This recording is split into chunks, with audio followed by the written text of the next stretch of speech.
Hi, welcome back to the JMaq Bootleg Gauntlet. We're up to episode 292, Strafe. Strafe?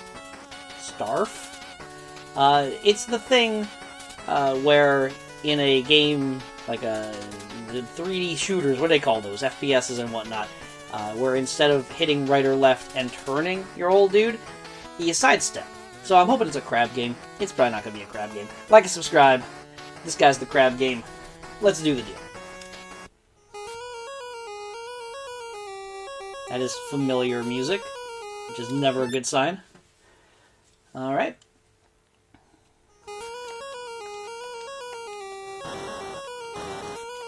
Okay, it's called Strafe, and you can't strafe. Strafe? I get the feeling it might be Strafe, but I am utterly angered by this development. Okay, so it's just Penta base, or 5 days again. That makes me wonder if this was the music for that, and I just didn't remember. I mean, it's kind of I hate that you can't shoot farther than that.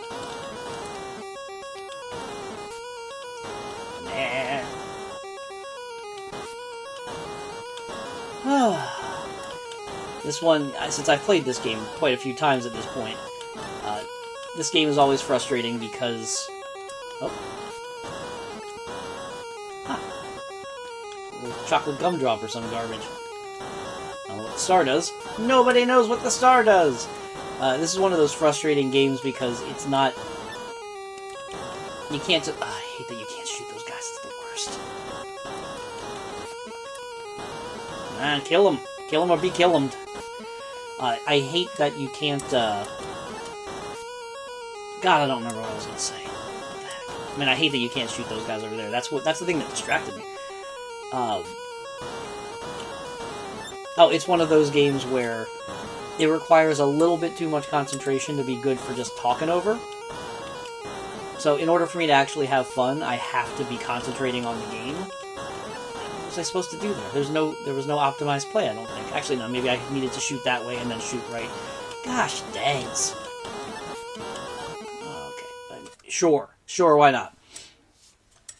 So I'm trying to develop a game called Fight Me. That's where I left off last time I was talking about things. Baby, I can't wait to know. Why do you talk about things? Sometimes brains. Brains just come out of my mouth, because my mouth is stopped. Or the other way around. I don't know what I'm talking about. Face down. Tush bones up. Woo! Alright, I was trying to talk. I'm trying to make a game called Fight Me, which... See how that goes. Ugh, what a disaster this game is. It's not even that it's bad, it's just it keeps happening. That's a loss? Alright. So that's the problem. I wanted to make a game called Genericide, which I just wanted to rip off Root Turbo 16 or whatever it was called. Root 16 Turbo, maybe?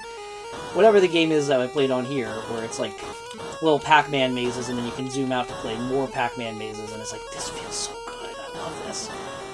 Just a wonderfully designed little game that I think might have been a Famicom game? I don't know. Check that out. I think it was Root 16 Turbo.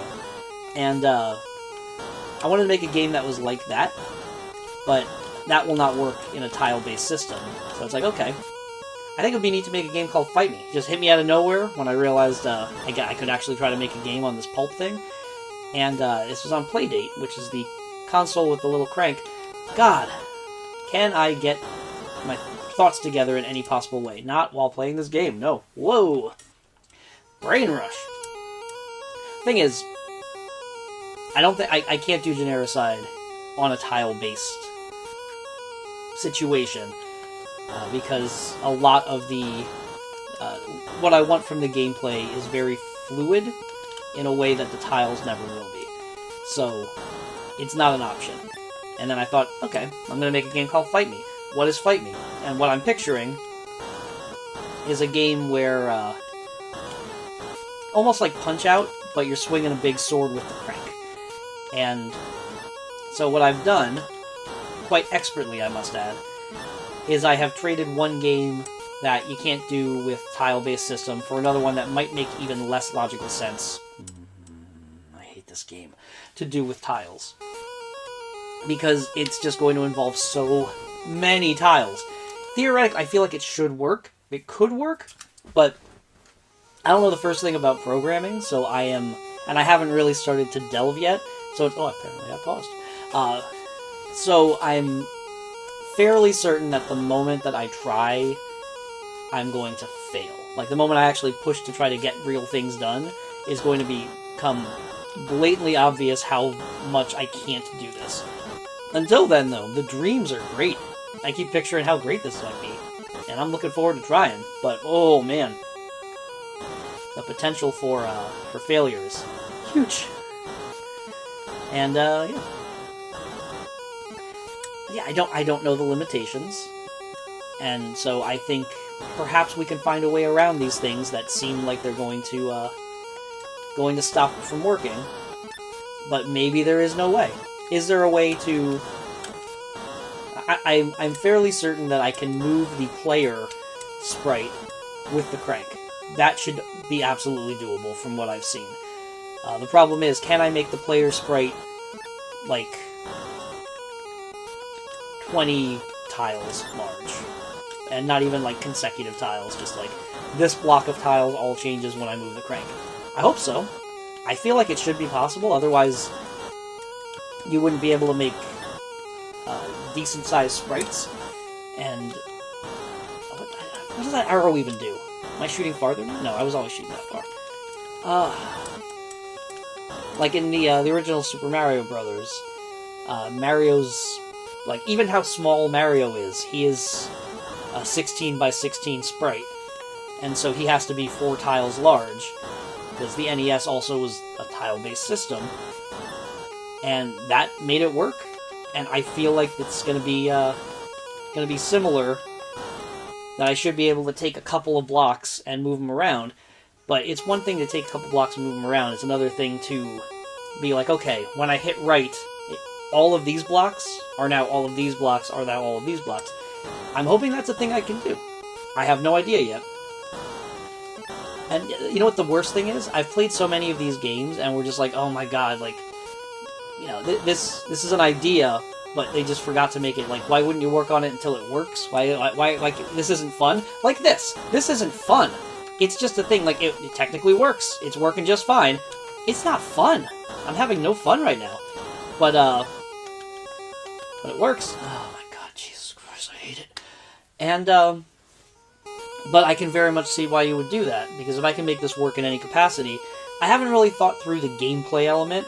I haven't thought through, like, what the challenges are and what you're actually going to be doing when you're swinging this sword around. I've thought about it a little bit. I'm hoping that I can create tiles on the giant character I'm swinging the sword at in the background layer that will react when hit with the player character / sword, so that I can replace them with a different tile and essentially do battle damage. Oh my god, I lost so fast that time. So if there are, you know, 9 tiles in the, like, 16 tile block that makes up the face or whatever that can take this battle damage when the sword hits one, ooh, you got a bloody eyebrow. Ooh, your cheeks cut open. You know, I feel like that would be kind of cool. But can you do that? Can you set it that, like, okay, when all of these tiles have been hit, you win? Do this animation where the guy falls over, and, like, all of these sprites are replaced by all these sprites, and then move on to the next fight, which, at this point, I just want one fight. Like, I don't even need it. I'm not trying to make a full game, I'm just trying to... Proof of concept. Oh my god, I hate you so much. Proof of concept, this thing. I can make music, though? That's pretty cool. Although they, like, the music creator is very nice. If there was a way to stop this music, I would love it. You can definitely make better music than Strafe has. Strafe or Strafe or whatever. It's probably Starf. I was right the third time. But I believe it's 32 bars long, which is not bad at all before you have to start looping, but you can't really do anything with, like, meat to it. which I guess is appropriate if you're trying to emulate the sort of experience you would get on, like, a Game Boy or an NES. But my dreams are larger than the limitations of the system. You know, the Nintendo-style song that I've had in my head for 8 years, maybe, that I thought of for a wrestler who, like, debuted, then changed gimmicks, then changed gimmicks again, then disappeared, and I know he's still out there wrestling, but I haven't seen him in forever. I'm pretty sure that I'm placing him at, like, 2014, so it's been a while since that guy started, and it's been in my head forever, but it's like a 3-minute composition. It does do a lot of looping, but it builds on itself, and that I tried to make that song, and it's like, I technically can make parts of it, but it's not going to be the same. It's not going to be the song, because it doesn't get to build on itself. It's like, okay, I gotta rethink what I'm doing, and pare it down. I have to think of something that is as engaging as every piece of music in Super Mario Brothers. Easy enough. Alright, I'll see you tomorrow. Maybe I'll have a better game which I can just talk over. I want to yell at you, but I don't know how to pronounce you exactly. Ah! The JMaq Bootleg Gauntlet. Come back for episode 293.